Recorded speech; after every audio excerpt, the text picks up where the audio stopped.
चलिए गाइस इस वाले शॉर्ट्स को देखो, कह रहा है explain the reaction of metal with hot water, cold water and steam, give chemical equation. तो ये फर्स्ट पार्ट है क्वेश्चन का कि हमें मेटल का reaction hot water, cold water और स्टीम के साथ बताना है।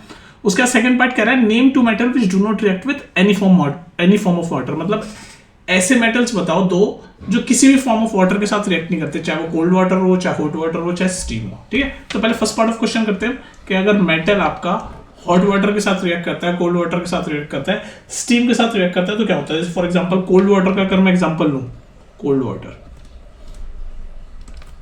क्या आपका एक मैंने मेटल ले लिया, मान लो सोडियम, है ना। अब वाटर तो वाटर ही है, H2, चाहे हॉट हो कोल्ड हो, बस यहाँ पर हम ब्रैकेट में कोल्ड लिख देते हैं। ठीक है, ये हमारा मेटल है सोडियम।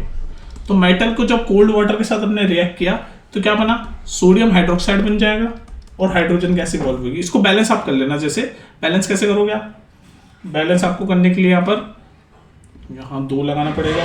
बैलेंस अगर आपको करनी नहीं आती तो बैलेंस वाली वीडियो देख लेना। ठीक है, ये रिएक्शन हो गई, कह रहा था ना गिव केमिकल इक्वेशन। तो पहली इक्वेशन दे दी कि अगर कोई मेटल कोल्ड वाटर के साथ रिएक्ट करेगा तो क्या होगा। अब देखो अगर कोई मेटल हॉट वाटर के साथ रिएक्ट करेगा तो क्या होगा। मैं हॉट वाटर का आपको इक्वेशन दिखा देता हूँ। हॉट वाटर के साथ तो अगर मान लो इस बार मेटल में ले रहा हूँ मैग्नीशियम, ठीक है, वाटर तो वाटर ही है, चाहे हॉट और कोल्ड हो, ब्रैकेट में आप हॉट लिख दो।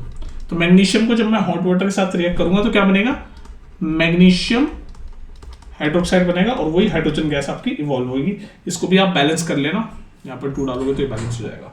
ठीक है जी। अब वापस आपका तीसरा पार्ट ये था कि अगर आपका कोई मेटल स्टीम के साथ रिएक्ट करेगा तो क्या होगा। स्टीम मतलब भाप होती है ना, भाप के साथ रिएक्ट करेगा तो क्या होगा।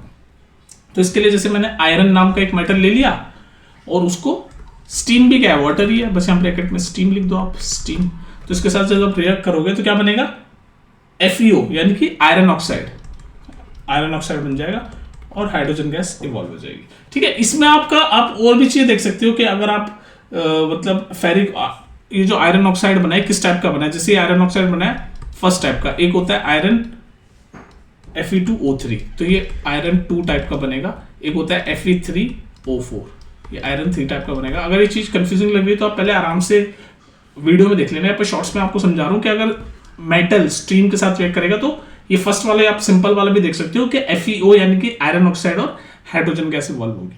ठीक है जी, आगे बात सामने। अब ये पूछा था सेकंड पार्ट में कि ऐसे 2 मेटल बताओ जो किसी भी फॉर्म ऑफ वाटर के साथ रिएक्ट नहीं करते। तो वो है एक तो आपका सिल्वर और एक गोल्ड।